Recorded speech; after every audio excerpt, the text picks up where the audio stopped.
C'est aujourd'hui le jour du dépassement, une triste nouvelle pour l'environnement. À partir de ce jour, l'humanité vivrait en quelque sorte à crédit sur les ressources naturelles. Le jour du dépassement sur Terre. C'est le jour du dépassement de la Terre. Nous avons consommé, ça y est, toutes les ressources que la Terre peut produire en un an.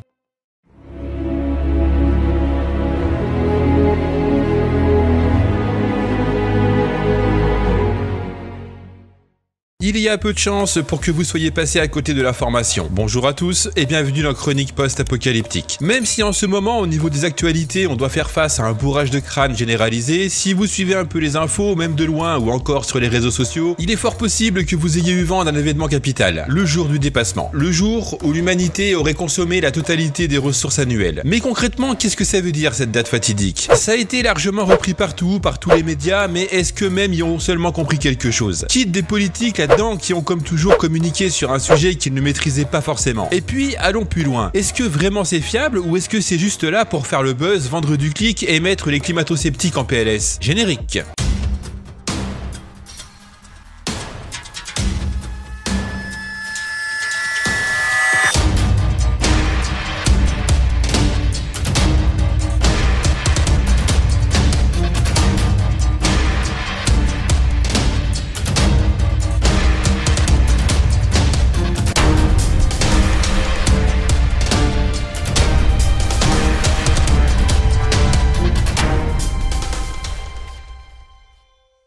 Chaque année et souvent vers la même période, la sanction tombe. C'est la merde. Basé sur le principe que la plupart d'entre nous comprennent le concept de dépenses au-delà de nos moyens, le jour du dépassement de la Terre marque le jour dans le calendrier où l'humanité aura consommé une quantité de ressources équivalente à ce que la nature met 12 mois à produire. En gros, nous serons collectivement à découvert en termes de ressources environnementales pour cette année. On dit alors que l'humanité vit à crédit. Cette année, c'est tombé le 29 juillet dernier et à grand renfort de jolis graphiques, de chouettes dessins, on nous explique que tous autant que nous sommes, on n'est qu'une bande de gros cons pas foutus de se passer du nouvel iPhone et que, par notre comportement et le fait que nous ayons consommé comme des porcs, on n'a pas contribué à la sauvegarde des bébés ornithorynques. Vous la sentez la culpabilité là? Allez, je vous remets une autre image de bestiole mignonne, histoire de vous faire passer l'envie d'acheter des trucs que vous ne vous servirez plus au bout d'une semaine. Je plaisante, bien entendu, vous faites bien ce que vous voulez, je m'en tartine le fion. Concrètement, le jour du dépassement, c'est quoi? Il se passe quoi après cette date? C'est l'apocalypse, il n'y a plus rien à manger et on doit taper dans des réserves mondiales mises à notre disposition par le gouvernement avec une carte de restriction. Et du coup, si on tape dans les réserves, comment ça va se passer l'année prochaine? Enfin, dernière interrogation parmi tant d'autres. Vu qu'on nous annonce une nouvelle date tous les ans, il y a un reset généralisé à la fin de l'année? On ne va pas se mentir, c'est un peu plus compliqué que ça. Le jour du dépassement, c'est un peu comme l'horloge de l'apocalypse. C'est une représentation basée sur des calculs mathématiques qui est là surtout pour une prise de conscience. La seule différence avec l'horloge, en fin de compte, c'est la méthode de calcul et ce que l'on prend en compte. Et c'est là que tous ne sont pas d'accord, et quand je dis tous, je parle de la communauté scientifique. L'horloge de l'apocalypse n'annonce pas une fin du monde potentielle,